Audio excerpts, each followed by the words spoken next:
Hi everyone, welcome to our channel. నేను మీ anchor Saritha. ఈరోజు మనతో పాటు శ్రీ కిరణ్ శర్మ గారు ఉన్నారు. ఆయనతో మాట్లాడతాం.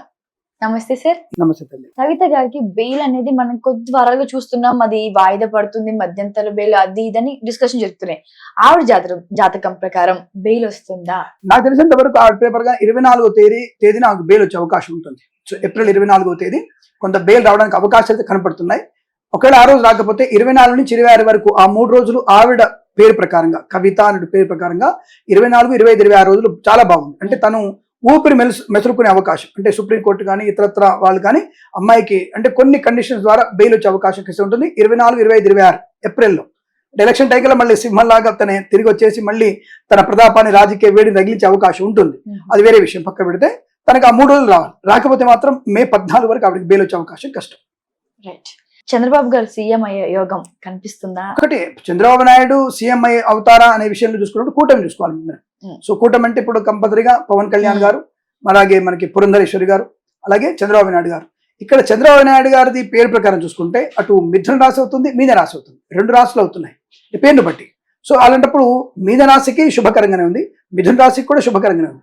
మిథున రాశికి ఏమో గురుబలం తక్కువ ఉంటే శని బలం బాగా ఉంది. మీన రాశికి గురుబలం శని బలం 2 కూడా నెగిటివ్ కనబడుతున్న సువర్ణ బలం అంటే స్వర్ణ యోగం పడింది కాబట్టి 2 గ్రహాలు అనుకూలిస్తున్నాయి. కాబట్టి ఎటువైపు చూసినా అతను ఈ రాజకీయ ప్రస్థానంలో గెలవడానికి అవకాశాలు ఎక్కువగా ఉన్నాయి. అతను ముఖ్యమంత్రి పీఠం అధిరోహించే అవకాశాలు ఖచ్చితంగా ఉన్నాయి. నాకు తెలిసినంత వరకు మే 16వ తేదీ అనుకుంటారు వారు ముహూర్తం పెట్టుకునే అవకాశం ఉంది. అది కూడా చెప్తున్నాను. అంటే కూటమి గెలిచే అవకాశాలు బలంగా ఉన్నాయి. అంటే మీకు ఒక విషయం చెప్తాను, అంటే ఎదురు ఛానల్ కూడా చెప్పాను అదే విషయం అనుకోండి. ఇప్పుడు ఒక యజ్ఞం చేయాలంటే అన్ని అనుసరుకులు కావాలి. అందులో ఇంపార్టెంట్ అగ్ని కావాలి ముఖ్యంగా. ఇక్కడ మొత్తం అన్ని సరుకులని కరెక్ట్ గా ఉన్నా, సమిధలు అవన్నీ ఉన్నా, మొత్తం ఉన్నా, ఆవు నెయ్యి అవన్నీ కరెక్ట్ గా పెట్టుకున్న ఒక అగ్ని అనేది పవన్ కళ్యాణ్.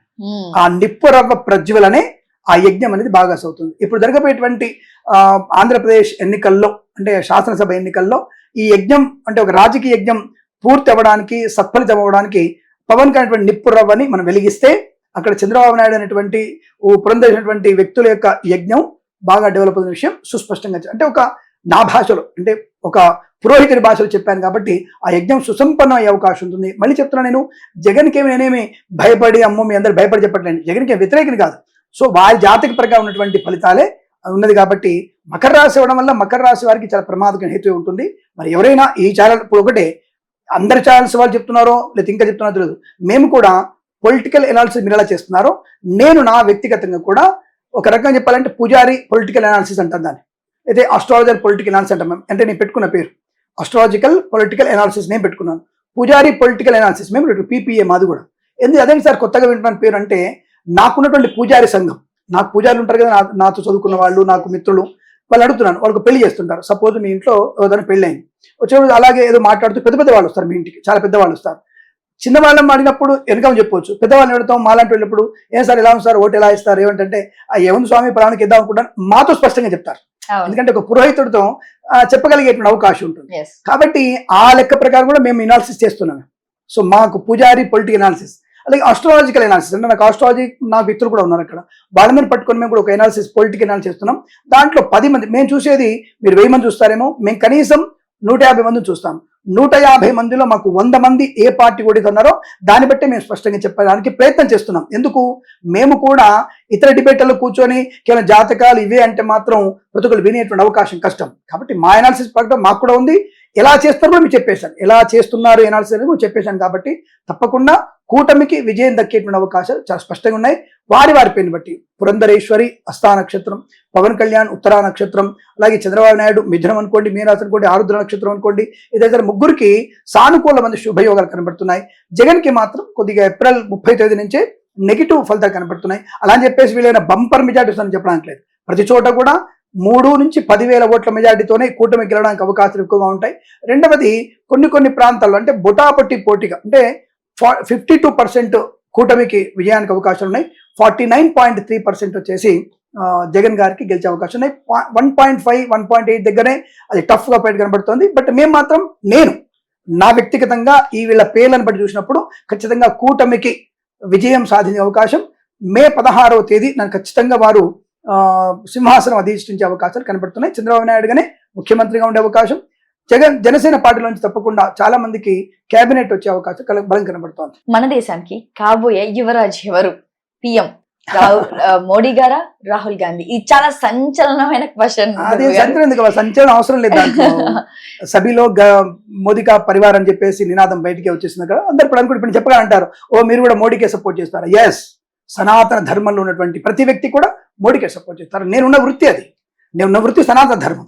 నా ధర్మాన్ని పక్కన పెట్టి పక్క వాళ్ళు తీసుకొచ్చేసి నేను దేవాలయాల భూములు అమ్మేసి నేను వక్ఫోర్డ్కి ఇస్తాను. వారు ఇవ్వడానికి, మీరెవరు ఇవ్వడానికి? దేవాలయం మీద మీ నాన్నగారు కట్టించిందా? మీ తాత ముత్తాతలదా అదేమన్నా? అది జనాలకు సంబంధించినటువంటి వస్తువు. అది హిందువుల యొక్క స్ఫూర్తి స్థాయి వస్తువు. అది నీ వక్బోర్డు ఆశ్రమే లాక్కుండా చెప్పలేదే. సో కాబట్టి ఇక్కడ నేను క్వైట్ అవే, ఒక జ్యోతిషుడు కాదు, నా వ్యక్తిగత కాదు, సనాతన ధర్మంలో ఏ వ్యక్తి అయినా సరే మోడీ గారే పిఎం అనే విషయం. ఇంకోటి, ఇక్కడ పిఎం ఎవరనే ప్రశ్న లేదు. ఆ 2029కి పిఎంని వెతుక్కునే ప్రయత్నం చేయాలి మనం.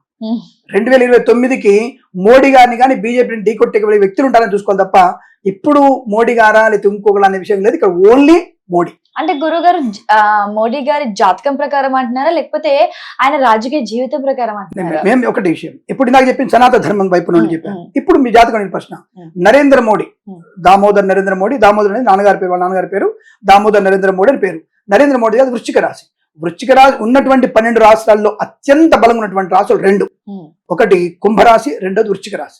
ఈ సంవత్సరంలో క్రోధినామ సంవత్సరంలో టాప్ లో ఉన్నటువంటి రాశులు ఈ 2 రాశులు అత్యంత బలంగా ఉన్నాయి, కుంభము అండ్ వృశ్చికం. కాబట్టి వృశ్చికం ఉన్నటువంటి నరేంద్ర మోడీ గారిని ఢీ కొట్టాలంటే కుంభరాశుడు రావాలి. కుంభరాశి ఉన్నటువంటి ఈ యొక్క అంటే ఇండి కుటుంబటువంటి ఏ వ్యక్తులు కూడా కుంభరాశులు ఎవరూ లేరు. వారు ఢీ కొట్టేటువంటి స్థాయి కూడా ఇక్కడ కనిపించలేదు జాతక ప్రకారంగా. ఇప్పుడు జాతక ప్రకారంగా వాడు వృశ్చిక రాశి అయినటువంటి నరేంద్ర మోడీ గారు కాకుండా ఇంకొకరు ప్రధాని అయ్యేటువంటి అవకాశం లేదు. అది మాత్రం ఇది జాతక ప్రకారం. ఇందాక చెప్పింది సనాతన ధర్మం, నా వ్యక్తిగతం. ఇప్పుడు చెప్పేది ఆయన జాతక ప్రకారంగా నరేంద్ర మోడీ అనేటువంటి వ్యక్తి జాతక ప్రకారంగానే ఇవి చెప్పబడుతుంది. అది విషయం. సో మీరు పక్కా అంటే కాన్ఫిడెంట్ గా మోడీ గారు అని చెప్తున్నారు. ఇప్పుడు మీ మాటల్లో నేను తడబడినట్టు ఏమైనా కనిపించిందా? లేదు, స్పష్టంగా ఎడిటింగ్ చేయకుండా పెట్టేసాను. మీరు నా ఒక్కొక్క అక్షరంలో కూడా తడబడినట్టుగాని అంటే ఏ పవన్ కళ్యాణ్ దగ్గర మొదలుపెట్టి జగన్ గారి గురించి మొదలుపెట్టి పురంధరేశ్వరి గాని షర్మిల గారు కూడా ఆవిడ గెలిచే అవకాశం ఉంది, షర్మిల గారు గెలిచే అవకాశం ఉంది. కానీ అక్కడ జరిగే అంతర్యుద్ధాలు చాలా ఉన్నాయి. సో ఇప్పుడు ఒక్కొక్కరు మేనత్త బయటకు వచ్చేసి వ్యతిరేకంగా ఉండడం, ఇప్పుడు ఎవరెవరు వ్యతిరేకంగా మారుతుంది అంటే కుటుంబంలోనే అనేక రకాల ఇబ్బందులు పెట్టుకుంటున్నారు. అంటే వ్యక్తిగతంగా వెళ్ళట్లేదండి, అంటే వాళ్ళకు ఉన్నటువంటి వ్యవస్థలు ఇబ్బంది కలిగిస్తాయి. ఇక్కడ చూడండి, చంద్రబాబు నాయుడు గారికి పురంధరేశ్వరి గారు కానివ్వండి, భువనేశ్వర్ కానివ్వండి, ఒక స్త్రీమూర్తి అనే వెనుక ఉంది, అంటే స్త్రీ బలం ఎక్కువ ఉంది. మీకు వినే ఉంటారు చాలా మంది, ఒక పురుషుడు వెనుక స్త్రీ కంపల్సరీ ఉంటున్న విషయం. అది నిజం. రాముడికి సీత ఉన్నట్టే, పరమేశ్వరుడికి పార్వతి ఉన్నట్టే, నారాయణమూర్తి గారికి కూడా అంటే శ్రీమన్నారాయణ కూడా లక్ష్మీదేవి ఉన్నట్టుగానే మన జీవితంలో ఒక కూతురుగా, భార్యగా, చెల్లిగా ఎవరొకరు సపోర్ట్ ఉంటేనే ఎదుగుదల ఉంటుందండి. ప్రతి పురుషుడి వెనుక ఒక స్త్రీ ఉంటుంది. స్త్రీమూర్తి అనేది అద్భుత శక్తి, అంటారు కదా, అదృశ్య శక్తి అంటారు, కాదండి, అద్భుత శక్తి. స్త్రీమూర్తి అద్భుత శక్తి. అటువంటి శక్తి వీళ్ళకి బలంగా ఉంది కాబట్టి ఉంది. అదే మరి ఇంటనే అడుగొచ్చున్నాను, మరి పవన్ కళ్యాణ్ భార్య ఆడలేదు కదండి అంటే ఒకటి విషయం గుర్తుకోండి, అతని వ్యక్తిగత జీవితం వేరు, ఇప్పుడు వ్యక్తిగత జీవితాలు వేరు, స్త్రీ అన్న వాళ్ళకి కలిసి రావట్లేదు, వ్యక్తిగత జీవితం వేరు. అంటే వారి వారి యొక్క పూర్తి స్థాయి, అంటే వారి వారి కుటుంబపరమైనటువంటి స్థితిలో వాళ్ళందరూ కూడా ఉండాలా, వెళ్ళాలనుకుని వాళ్ళ వ్యక్తిగత జీవితం అది. సో ప్రతి ఒక్కరి ఇంట్లో ప్రాబ్లం ఉంది. సో చంద్రబాబు నాయుడు గారి ఇంట్లో ప్రాబ్లం ఉంది, జగన్ గారి ఇంట్లో ప్రాబ్లం ఉంది. నీ వ్యక్తిగత జీవితం గురించి ఎవరైనా అడుగుతున్నారా? ఎవరు అడిగారు మనకి? కాబట్టి వారి వ్యక్తిగత జీవితాలు వెళ్ళక్కర్లా. ఏమంటే వెనక ఉన్నటువంటి శక్తి గురించి మాట్లాడుతున్నాను. జగన్ గారి దగ్గర ఆ శక్తి తగ్గుతోంది, చంద్రబాబు నాయుడు గారికి పెరుగుతోంది. సో కాబట్టి అలాగే పురంధరేశ్వరి అనేటువంటి వ్యక్తి కూడా సపోర్ట్ గానే ఉంటుంది. అలాగే పవన్ కళ్యాణ్ వ్యక్తి కూడా సపోర్ట్ గా ఉన్నాడు. పవన్ కళ్యాణ్ గారు వదిన గారు తల్లి గారు సంబంధించిన వదిన గారిని సపోర్ట్ చేస్తారు, ఎంత బ్లెస్సింగ్స్ ఉంటాయి. సో ఈ మధ్య మనకి చిరంజీవి గారు కూడా ముందుకు వచ్చేసి తమ్ముడికి 5 కోట్లు ఇవ్వడం, పార్టీకి జనసేన పార్టీ 5 కోట్లు ఇవ్వడం, అంటే ఒక రకంగా తప్పకుండా నేనున్నాను వెనక అని చెప్తున్నట్టే కదా. సో కాబట్టి వీళ్ళందరూ సపోర్ట్ ఇతనికి వస్తుంది, వీళ్ళకి వస్తుంది, వీళ్ళ సపోర్ట్ తగ్గుతుంది అతనికి. సో అంటే కుటుంబమే విచ్ఛిన్నమైపోయిన పరిస్థితి వచ్చినప్పుడు కొంత ఇంటినే చక్కదిద్దుకునే వాడివి రాష్ట్రాన్ని ఏమో ధరిస్తామనేటువంటి భావన బయటకు వస్తుంది. ఆలోచిద్దాం మనం. సో కాబట్టి అలాగే నేను తప్పు మాడతలే, ఎందుకంటే వాళ్ళ కుటుంబాలు అందరూ భారతి గారు కానీ అందరూ కూడా క్షేమంగా ఉండాలి, దాని గురించి. మరి వ్యక్తిగతంగా జగన్ గెలుస్తాడా? జగన్ గెలుస్తాడు. జగన్ గారు ఎమ్మెల్యే ఎందుకు గెలవడండి? అంటే మీరు చెప్పిన పేర్లు అందరూ గెలుస్తారు. వాళ్ళ టీం గెలుస్తుందా లేదా దాని మీద ఆధారపడాలి. ఆ టీంలో ఉన్న వ్యక్తుల ప్రకారంగా నేను చాలా మందిని నేను కొంత మీలాగానే మేము పేర్లు సేకరించి దాదాపు నేను చూసుకున్నంత వరకు 96 నుంచి 106 మంది టీడీపీ, జనసేన, బీజేపీ లాంటి వ్యక్తులు గెలవడానికి అవకాశం ఉంటుంది. మిగతా అటువంటి 71 నుంచి 76 వరకు వైసీపీ వాళ్ళు గెలిచే అవకాశం ఉంటున్న విషయం స్పష్టంగా చెప్పవచ్చు. నాకు ఎనాలిసిస్ మళ్ళీ చెప్తున్నాను, పూజారి political analysis and astrologer political analysis, ఈ రెండింటిని మేము తీసుకొని మా సర్వేలో మేము చెప్తున్నాము. అలాగే జన్మజాతకం కాకుండా నామ నక్షత్ర ప్రకారంగా చెప్తున్నాం కాబట్టి ప్రేక్షకులు ఈ విషయాన్ని గుర్తించాలి. చంద్రబాబు నాయుడు రేపు ఓడిపోయినా, అంటే ఎమ్మెల్యే కాకపోయినా, కనీసం పవన్ కళ్యాణ్ ఎమ్మెల్యే కాకపోయినా వ్యక్తిగత జాతక ప్రకారం చెప్పట్లేదండి, నేను నామ నక్షత్ర ప్రకారం చెప్తున్నాను. తప్పించుకోవడానికి మాట్లాడట్లేదు, నోట్ ఇది విషయాన్ని గుర్తుపెట్టుకోండి. రైట్. సో మోడీ గారి గురించి చాలా కాన్ఫిడెంట్ చెప్పారు మీరు. Yes, in case Rahul Gandhi గారి కానీ అధికారంలోకి వస్తే సో ఆయనకి ఎదుర్కొనే సమస్యలు ఎలా ఉంటాయి? ఇందాకే చెప్పాను మీకు, తులా రాశి వారికి అటువంటి యోగ్యత ఈ సంవత్సరంలో లేదు కాక లేదు. అసలు డామ్ షూర్ 100% అతను కూడా పోయినసారి కంటే 4 లక్షల మెజారిటీ సంథింగ్ ఏదో వచ్చిందని చెప్పారు అప్పుడు మైనాడులో, ఎక్కడో వైనాడులో. ఇప్పుడు ఆ పోటీతత్వం కూడా 2 లక్షలకు తగ్గిపోతుంది తప్ప అంతకు మించి రాకపోవచ్చును.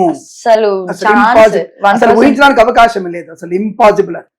సో అది కేవలం జాతకం ప్రకారంగానే. రాహుల్ గాంధీ అనే పేరు ప్రకారంగా, రాహుల్ చిత్తా నక్షత్రానికి తులారాశికి చెప్పాను, అది గుర్తుపెట్టుకోండి. అప్పటికి ఇందాక చెప్పాను కదా, తులారాశి వారికి ఈ సంవత్సరం చాలా కష్టకాలంగా ఉంటుంది. అంటే పూర్తి ఇప్పుడు ఈ 2 నెలలు మాత్రం ప్రమాదం ఎక్కువగా ఉంటుంది. ప్రమాదం మీన్స్ ఇటువంటి పోటీ తత్వంలో గెలిచే అవకాశం కష్టం అని చెప్తాను. Thank you. సర్వే జనా సుఖినో భవంతు. నమస్కారం.